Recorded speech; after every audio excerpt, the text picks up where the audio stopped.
Namaste, Hamesha Kushro Bitia. I am JVN Dr. Minakshi, Assistant Professor in Department of Shalakya Tantra, Faculty of Ayurvedic Science, Jyoti Vidyapeeth Women's University. Today in this session, we will discuss a type of conjunctivitis, which is the allergic conjunctivitis. So, what is allergic conjunctivitis? It is the inflammation of conjunctiva due to allergic or hypersensitive reactions, which may be immediate, humoral, or delayed, means cellular. The conjunctiva is 10 times more sensitive than the skin to allergies. So, next are the what are the types of allergic conjunctivitis? Uh, First is the simple allergic conjunctivitis, in which there are three types: hay fever conjunctivitis, seasonal allergic conjunctivitis, perennial allergic conjunctivitis. The second type of conjunctivitis is the vernal keratoconjunctivitis. Third is the atopic keratoconjunctivitis. Fourth is the giant papillary conjunctivitis. Fifth is the flectanular keratoconjunctivitis. And sixth is the contact dermoconjunctivitis. So first we will study the simple allergic conjunctivitis. It is a mild non-specific allergic conjunctivitis characterized by itching, hyperemia and mild papillary response. Basically it is an acute or subacute urticarial reaction. Then etiology of simple allergic conjunctivitis, it is seen in following forms like hay fever conjunctivitis, seasonal allergic conjunctivitis and the perennial allergic conjunctivitis. Though hay fever conjunctivitis is commonly associated with hay fever or allergic conjunctivitis, the common allergens are pollens, grass, and animal dandruff. Whereas the seasonal allergic conjunctivitis is a response to seasonal allergens such as grass pollens. It is a very common occurrence. The perennial allergic conjunctivitis is a response to perennial allergens such as house dust and mite. It is not so common. Then the pathology. The pathological features of the simple allergic conjunctivitis comprise the vascular, cellular, and conjunctival responses. The vascular response is characterized by sudden and extreme dilatation, vasodilation, and increased permeability of vessels leading to exudation. Then the second point is the cellular response is in the form of conjunctival infiltration and exudation in the discharge of eosinophils, plasma cells, and mast cells, producing histamine and histamine-like substances. Third is the conjunctival response is in the form of boggy swelling of conjunctiva followed by increased connective tissue formation and mild papillary hyperplasia. Then comes the clinical picture of simple allergic conjunctivitis. The symptoms include the intense itching and burning sensation in the eyes associated with watery discharge and mild photophobia. Signs are the hyperemia and chemosis, which give a swollen, juicy appearance to the conjunctiva, and conjunctiva may also show mild papillary reaction. And there is edema of the lids. Diagnosis is made from the typical symptoms and signs and normal conjunctival flora and presence of abundant eosinophils in the discharge. Then the treatment of simple allergic conjunctivitis. First is the elimination of allergens if possible. Second is the local palliative measures which provide immediate relief include vasoconstrictors like adrenaline, ephedrine, and nefazolin. Second is the sodium chromoglycate drops are very effective in preventing recurrent atopic cases. And steroid eye drops should be avoided. However, these may be prescribed for short duration in severe and non-responsive patients. Third is the systemic antihistamines drugs are used in acute cases with marked itching. And the fourth is a desensitization has been tried without much rewarding results. However, a trial may be given in recurrent cases. The second type of allergic conjunctivitis is the vernal keratoconjunctivitis or the spring catarrh. It is a recurrent bilateral interstitial self-limiting allergic inflammation of the conjunctiva having a periodic seasonal incidence. Then the etiology of the vernal keratoconjunctivitis, it is considered as a hypersensitivity reaction to some exogenous allergens such as grass pollen. The VKC is thought to be an atopic allergic disorder in many cases in which IgE mediated mechanisms play an important role. Such patients may give personal or family history of other atopic diseases such as hay fever, asthma, or eczema, and their peripheral blood shows the eosinophilia and increased serum IgE levels. Then the predisposing factors of vernal keratoconjunctivitis, age and sex. The age is 40 to 20 years and more common in boys than girls. Then season, more common in summer, hence the name spring catarrh looks a misnomer. Recently it is being labeled as warm weather conjunctivitis. Then climate, more prevalent in tropics, less in temperate zones, and almost non-existent in cold climate. Then the pathology of the vernal keratoconjunctivitis.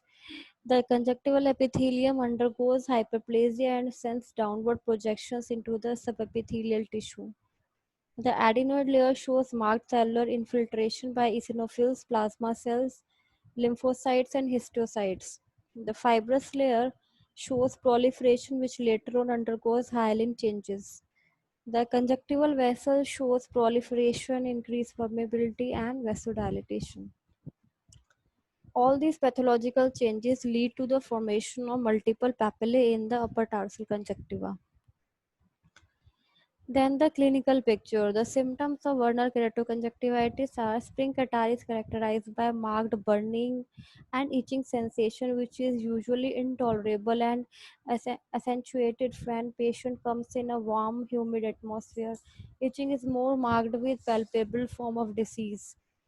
Other associated symptoms include mild photophobia, lacrimation, stringy, ropey discharge, and heaviness of lids. Then the signs of vernal keratoconjunctivitis can be described in the three clinical forms.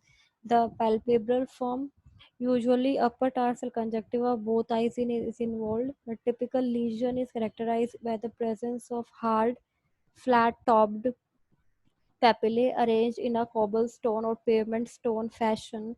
In severe cases, papillae may hypertrophy to produce cauliflower-like excrescences of giant papillae. Conjunctival changes are associated with white ropey discharge.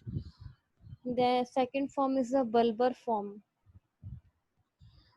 It is characterized by dusky and triangular congestion of bulbar conjunctiva and palpebral area, gelatinous thickened accumulation of tissue around the limbus, and presence of discrete whitish raised dots along the limbus, which are called the Trenta spots.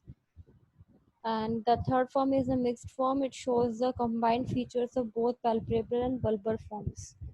This in image you can see the hornal Trenta spots which are present in the bulbar form. They are present at the raised dots at the limbal area.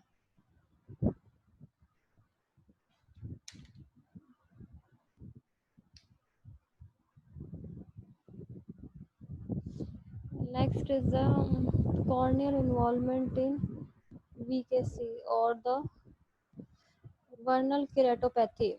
The corneal involvement in VKC may be primary or secondary due to the extension of limbal lesions. Vernal keratopathy includes following five types of lesions. First is the punctate epithelial keratitis involving the upper cornea is usually associated with palpebral form of disease, and the lesions always stain with rose bengal and invariably with fluorescent dye. Second type of lesions are the ulcerative vernal keratitis or shield ulceration. They are present as a shallow transverse ulcer in upper part of cornea. The ulceration results due to epithelial macro erosions. It is a serious problem which may be complicated by bacterial keratitis. Third type of lesion is the vernal corneal plaques result due to coating of bare areas of epithelial microerosions with a layer of altered exudates. The next type of lesions are the subepithelial scarring occurs in the form of a ring scar. Then the fifth type of lesion is the pseudogerontoxon, which is characterized by a classical cupid's bow outline. Clinical course of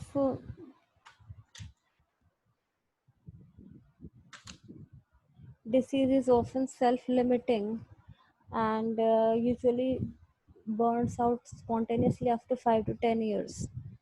Here is an image of the vernal keratoconjunctivitis, a shield ulcer, limbal gelatinous nodules, Trantas dots, and superior cobblestone papillae. The severe inflammatory disease usually has seasonal recurrence. It is characterized by intense itching, tearing, mucus secretion, and photophobia. And the differential diagnosis, palpable form of VKC needs to be differentiated from the trachoma with predominant papillary hypertrophy.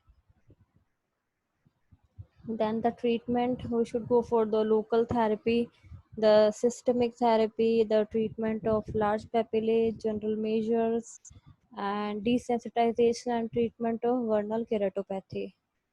So in this first local therapy, we should give the topical steroids. We are effective in all forms. We should use should be minimal and for short duration. Frequent stilling to tapering within few days, and fluoromethanol, dexamethanol, loprednol can be given, and we can give the mast cell stabilizers such as sodium chromoglycate and elastin eye drops, etotifen, and topical antihistaminics are also effective. And acetylcysteine 0.5% used topically, and topical cyclosporine drugs should be used. Systemic therapy, we can give oral antihistaminics and oral steroids. Oral steroids should be given in severe cases for short duration. And then the treatment of the large papillae, the supratarsal injection of long-acting steroids should be given. We can go for the cryo application and the surgical excision for extraordinary large papillae. Then the general measures are the dark goggles to prevent photophobia, cold compresses and ice packs have soothing effect, and change of environment from the hot to cold area is recommended for recalcitrant cases, and desensitization is of not so much rewarding results. Avoiding results and treatment of vernal keratopathy and punctate epithelial keratitis. Steroid insulation should be increased in the large vernal plaque. Surgical lamellar keratectomy should be done, and in the severe shield ulcer, um,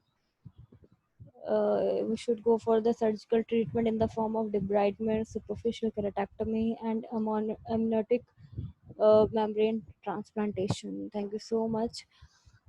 Here, the session of allergic conjunctivitis, part 1, has been completed. This session is powered by Digital Version 2.0, Jyoti Vidyapit Women's University. I hope you are satisfied with my digital session. If you have any query, please mention in the comment box. I will resolve it soon. Thank you so much.